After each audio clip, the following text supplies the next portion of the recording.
Sa letrang N, nagsimula sa simple na pasulya, so yan mapapapansin sa'yo.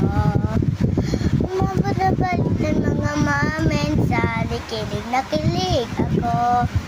Kamusta? Kain na? Hello, magandang umaga.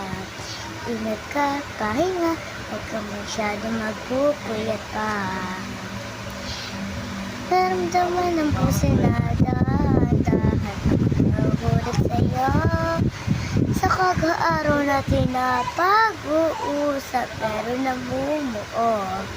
Hindi mo lang alam kung ano ang patunuyan na hindi mo naramdaman, na ito ang naramdaman. Sana naman na mapagbigyan na naramdaman,